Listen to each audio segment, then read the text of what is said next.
நமது சொந்த கிரகமான பூமி இந்த பிரம்மாண்ட அண்டத்தில் மிதந்து கொண்டிருக்கும் ஒரு சிறிய புள்ளி மட்டும்தான். உங்களுக்கு தெரிந்த எல்லாருமே இங்கு மட்டும்தான் வாழ்ந்துட்டு இருக்காங்க.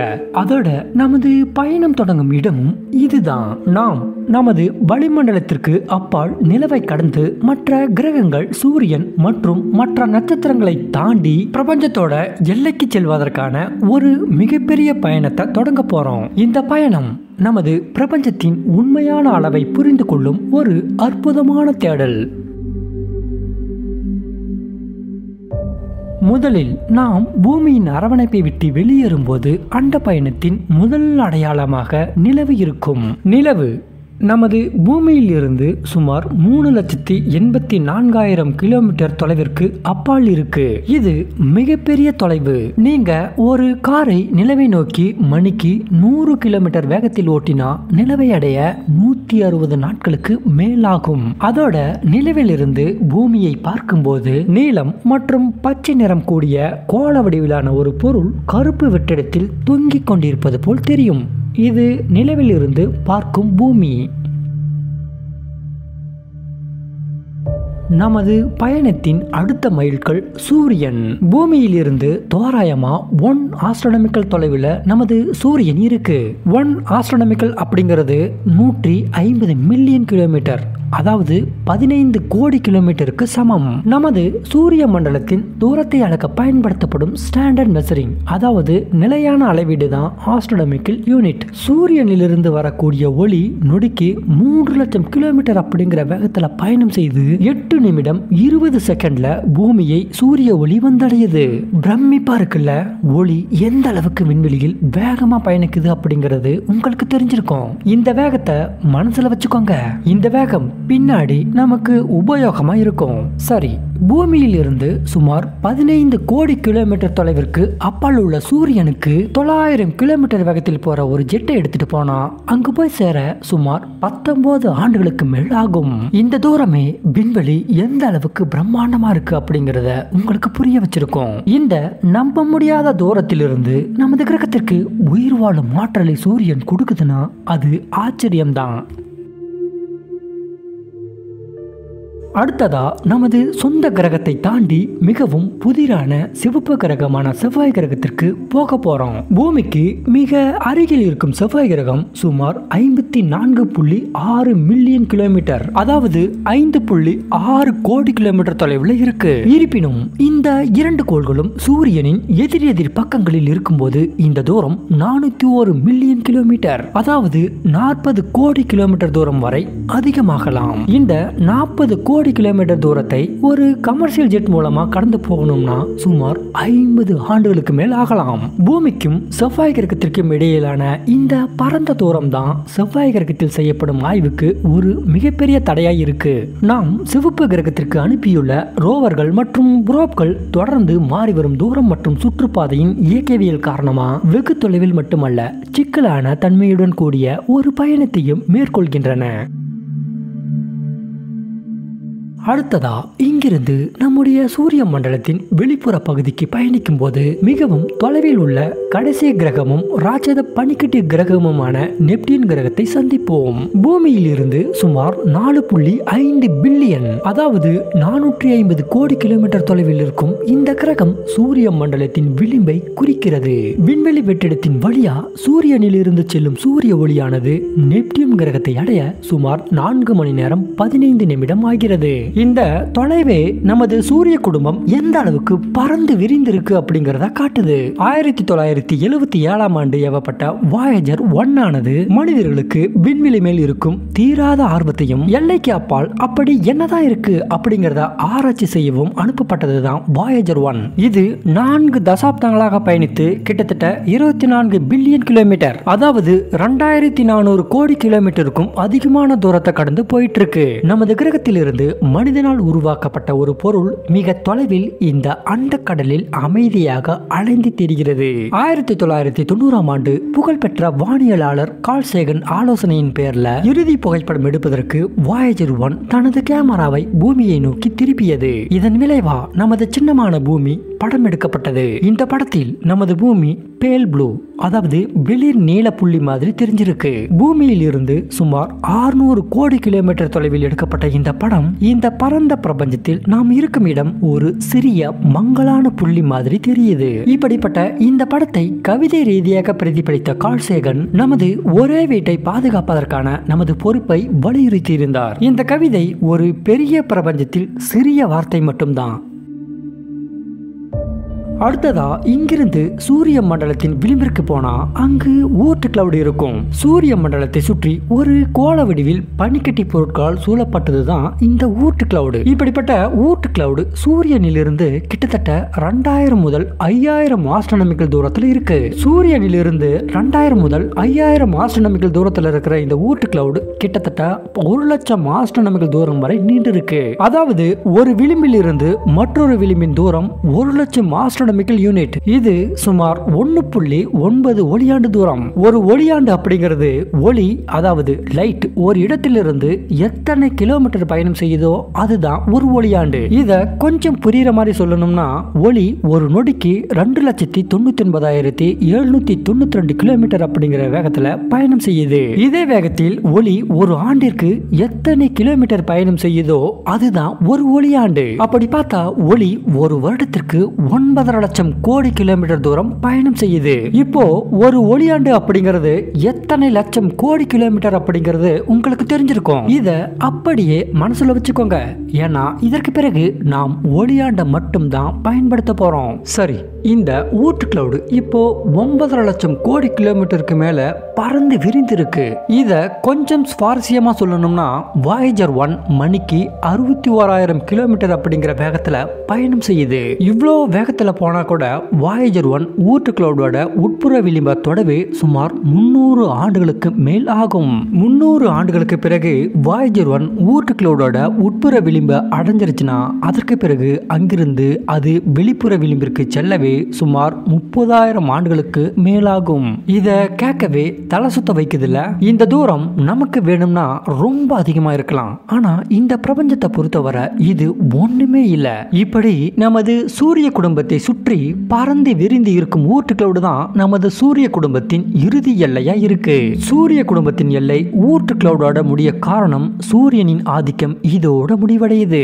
அதாவது சூரியனின் ஈர்ப்பு விசை இதோட முடிவடைவதால் சூரிய குடும்பத்தின் எல்லையாக ஊர்ட் கிளவுட் கருதப்படுகிறது. மேலும் நமது பிரம்மாண்ட பயணத்தின் தொடக்கமும் இதற்கு பிறகுதான் ஆரம்பமே ஆகுது. நமது சூரிய மண்டலத்தின் எல்லைக்கு அப்பால் நாம் பயணிக்கும் போது விஞ்ஞானிகளுக்கு ஆர்வத்தை கூட்டும் இடமான ஆல்பா சென்டாரிக்கு போவோம். நமது சூரியனுக்கு மிக அருகில் இருக்கும் நட்சத்திர அமைப்பு தான் ஆல்பா சென்டாரி நட்சத்திரம். இது நமது சூரியனிலிருந்து சுமார் 4.3 ஒளியாண்டு தொலைவில் இருக்கு. அதாவது சுமார் 41.3 ட்ரில்லியன் கிலோமீட்டர் தொலைவில் இருக்கு. இந்த தூரம் 2,76,000 ஆஸ்ட்ரோனமிக்கல் யூனிட்டிற்கு சமம். இதற்கு பிறகு ஆஸ்ட்ரோனமிக்கல் யூனிட் அதன் அர்த்தத்தையே இழக்க தொடங்கும். ஏன்னா ஆஸ்ட்ரோனமிக்கல் அளவீடு சூரிய மண்டலத்திற்குள் இருக்கும் தொலைவுகளை அளவீடு செய்ய எளிமையா இருக்கும். ஆனால் சூரிய மண்டலத்தை விட்டு வெளியேறினா தொலைவும் அதற்கு ஏற்றாற்போல் எண்களும் அதிகமாகும். எண்கள் அதிகமானா ஆஸ்ட்ரோனமிக்கல் அளவீட சொல்வது ரொம்பவே கடினமா இருக்கும். இதனாலதான் வானியலாளர்கள் லைட் இயர்ஸ், அதாவது ஒளியாண்ட பயன்படுத்துறாங்க.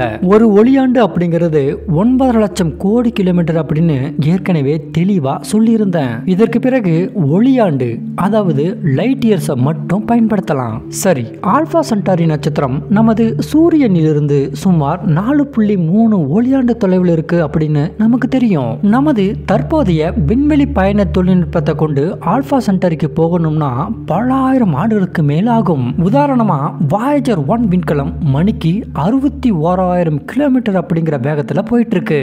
இந்த விண்கலம் இதே வேகத்துல போனா ஆல்பா சென்டாரிக்கு போக சுமார் 70,000 ஆண்டுகளுக்கு மேல் ஆகும். இந்த நம்ப முடியாத தூரம் 2 நட்சத்திரங்களுக்கு இடையில் விண்வெளி எந்த அளவுக்கு பறந்து விரிந்து இருக்கு அப்படிங்கறத குறிக்குது. அதோட நட்சத்திரங்களுக்கு இடையே பயணம் செய்து போறது அப்படிங்கிறது எந்த அளவுக்கு சவாலானது அப்படிங்கறதையும் இந்த தொலைவு காட்டுது. நமது அடுத்த பயணம் மூலம் இப்போ நமது சொந்த கேலக்சியான மில்கி வே கேலக்சியின் பிரம்மாண்டத்தை அளக்க போறோம். மில்கி வே கேலக்சி சுமார் 1,00,000 ஆண்டுகள் விட்டம் கொண்டது. அதாவது மில்கி வே கேலக்சியோட ஒரு முனையிலிருந்து மறுமுனைக்கு ஒளியோட வேகத்துல போனா இந்த தூரத்தை கடக்க சுமார் 1,00,000 ஆண்டுகளுக்கு மேல் ஆகும். இந்த பரந்த ஸ்பைரல் கேலக்சி நூற்றுக்கணக்கான பில்லியன் நட்சத்திரங்களுக்கு தாயகமா இருக்கு. இதில் இருக்கும் ஒவ்வொரு நட்சத்திரமும் சொந்த கிரக அமைப்புகளை வைத்திருக்கும் திறன் கொண்டது. இந்த பிரம்மாண்ட கட்டமைப்புக்குள்ளதான் ஹியூமன் ரேடியோ பபுள் அப்படின்னு சொல்லக்கூடிய ஒரு சிறிய கோள வடிவிலான குமிழி இருக்கு. இந்த கோள வடிவிலான குமிழி பூமியிலிருந்து சுமார் 100 ஒளியாண்டு தொலைவிற்கு விரிந்து இருக்கு. 100 ஒளியாண்டு தொலைவிற்கு பறந்து விரிந்து இருக்கும் இந்த குமிழி பிரபஞ்சத்தில் மனிதனுடைய தாக்கம் எந்த அளவுக்கு இருக்கு அப்படிங்கறத குறிக்குது. இந்த குமிழி எதை குறிக்குதுன்னா, நாம் பூமியிலிருந்து அனுப்பும் ரேடியோ சிக்னலை தான் கோள வடிவிலான குமிழியா குறிச்சு வச்சிருக்கோம். அதாவது பூமியிலிருந்து அனுப்பப்படும் ரேடியோ சிக்னல் 100 ஒளியாண்டு தொலைவிற்கு சென்று இருக்கலாம் அப்படின்னு நம்பப்படுது. ரேடியோ அலைகள் ஒளியின் வேகத்தில் பயணிக்கும் அப்படிங்கிறது நமக்கு தெரியும். இந்த ரேடியோ சமிக்கைகள் 100 ஆண்டுகளுக்கு முன்பு இருந்தே பூமியிலிருந்து தொடர்ந்து அனுப்பப்படுகிறது. அப்படி 100 ஆண்டுகளுக்கு முன்பு அனுப்பப்பட்ட ரேடியோ சமிக்கைகள் விண்வெளியில் தொடர்ந்து பயணித்து 100 ஒளியாண்டு தொலைவிற்கு சென்று இருக்கலாம் அப்படின்னு நம்பப்படுது. சுமார் 100 ஒளியாண்டு சென்ற இந்த ரேடியோ சமிக்கையை தான் ஹியூமன் ரேடியோ பபுள் அப்படின்னு அழைக்கப்படுது. இருப்பினும் இந்த சமிக்கைகளின் வலிமை நீண்ட தூரத்திற்கு பிறகு பலவீனம் அடையும் என்பதால் ரேடியோ அலைகள் மேலும் பயணிக்க முடியாமல் நீர்த்து போகும். ஒருவேளை இந்த 100 ஒளியாண்டு தொலைவிற்குள் இந்த சமிக்கையை கேட்கும் அளவிற்கு ஏலியன்கள் இருந்தால் மனிதகுலம் இங்குதான் இருக்கு என்பதற்கான அடையாளமா இந்த சமிக்கைகள் இருக்கும். இருந்தாலும் 100 ஒளியாண்டு தொலைவிற்குள்ள எந்த ஒரு வேற்று கிரக வாசிகளும் இருக்கிற மாதிரி தெரியல.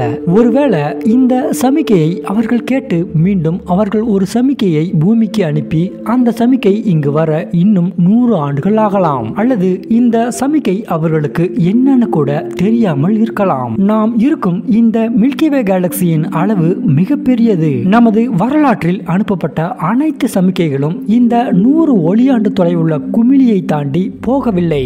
இந்த பிரம்மாண்ட அண்டத்தில் நாம் அனுப்பிய சமிக்கைகள் கண்டறிய முடியாத சிறிய ஓசையாக மட்டுமே உள்ளது. நமது சொந்த வீடான பூமியின் நினைவோடு மில்கி வே கேலக்சியை விட்டு வெளியேறும் போது நாம் புரிந்து கொள்ள முடியாத மிக பிரம்மாண்டமான விண்வெளியில் நுழைகிறோம். இப்படிப்பட்ட பிரம்மாண்ட அண்டக்கடலில் கேலக்சிகள் நம்ப முடியாத தூரத்தில் தனித்தனியாக பிரிக்கப்பட்டு விண்வெளியில் மிதந்து கொண்டிருப்பதை நம்மால் பார்க்க முடியும். நமது மில்கி வே கேலக்சி லோக்கல் குரூப் கேலக்சி அப்படின்னு சொல்லக்கூடிய மண்டலத்திற்குள் இருக்கும் ஒரு சிறிய பகுதி மட்டும்தான். லோக்கல் குரூப் கேலக்சி அப்படிங்கிறது நமது சூரிய குடும்பத்தை சுற்றி சுமார் 10 மில்லியன், அதாவது 1 கோடி ஒளியாண்டு தொலைவிற்குள் இருக்கும் அனைத்து கேலக்சிகளும் லோக்கல் குரூப் கேலக்சிகள் அப்படின்னு அழைக்கப்படுது. இந்த லோக்கல் குரூப் கேலக்சியில கிட்டத்தட்ட 50க்கும் மேற்பட்ட கேலக்சிகள் இருக்கு. இதில் மிகப்பெரிய கேலக்சிகளும் ஏராளமான சிறிய கேலக்சிகளும் அடங்கும். இந்த லோக்கல் குரூப் கேலக்சியின் அளவு மிகப்பெரியது. லோக்கல் குரூப் கேலக்சியோட ஒரு முனையிலிருந்து மறுமுனைக்கு ஒளியோட வேகத்துல போனா மறுமுனைக்கு சென்றடைய 10 மில்லியன் ஒளியாண்டுகள், அதாவது 1 கோடி ஒளியாண்டுகள் ஆகும். இந்த பிரம்மாண்ட பிரபஞ்சத்தோடு இந்த அளவுகோலை ஒப்பிடும்போது நமது சூரிய குடும்பத்திற்குள் இருக்கும் எதையும் விட சிறியதுதான் இந்த 1 கோடி ஒளியாண்டு தூரம். இந்த சிறிய அளவே பிரபஞ்சம் எந்த அளவுக்கு பிரம்மாண்டமா இருக்கு அப்படிங்கறத காட்டுது. லோக்கல் குரூப் கேலக்சிக்கு அப்பால் நமது பார்வையை சற்று நீட்டிக்கும் போது மிகவும் பிரம்மாண்டமான வேர்கோ சூப்பர் கிளஸ்டரை பார்ப்போம். இந்த பிரம்மாண்ட வேர்கோ சூப்பர் கிளஸ்டர்ல நமது லோக்கல் குரூப் கேலக்சிகள் உட்பட பல கேலக்சிகள் இருக்கு. இது சுமார் 110 மில்லியன் ஒளியாண்டுகள், அதாவது 11 கோடி ஒளியாண்டுகள் விட்டம் கொண்டது. இப்படிப்பட்ட வேர்கோ சூப்பர் கிளஸ்டர் பிரபஞ்சத்தில் உள்ள ஒரு மிகப்பெரிய கட்டமைப்பு. இந்த பிரம்மாண்ட கட்டமைப்பிற்குள் 100 கேலக்சி குரூப்புகள் இருக்கலாம்னோ இந்த 100 கேலக்சி குரூப்ல ஆயிரக்கணக்கான கேலக்சிகள் இருக்கலாம் அப்படின்னு நம்பப்படுது. மேலும் இதில் இருக்கும் ஒவ்வொரு கேலக்சிகளும் எண்ணற்ற நட்சத்திரங்களையும் கிரகங்களையும் கொண்டுள்ளது. இத பார்க்கவே ரொம்ப பிரமிப்பா இருக்குல்ல. இதே மாதிரி பல ஆயிரம் சூப்பர் கிளஸ்டர் இந்த பிரபஞ்சத்தில் இருக்கு. இதில் இருக்கும் ஒவ்வொரு சூப்பர் கிளஸ்டரும் ஆயிரக்கணக்கான கேலக்சிகளையும் எண்ணற்ற நட்சத்திரங்களையும் கிரகங்களையும் கொண்டுள்ளது.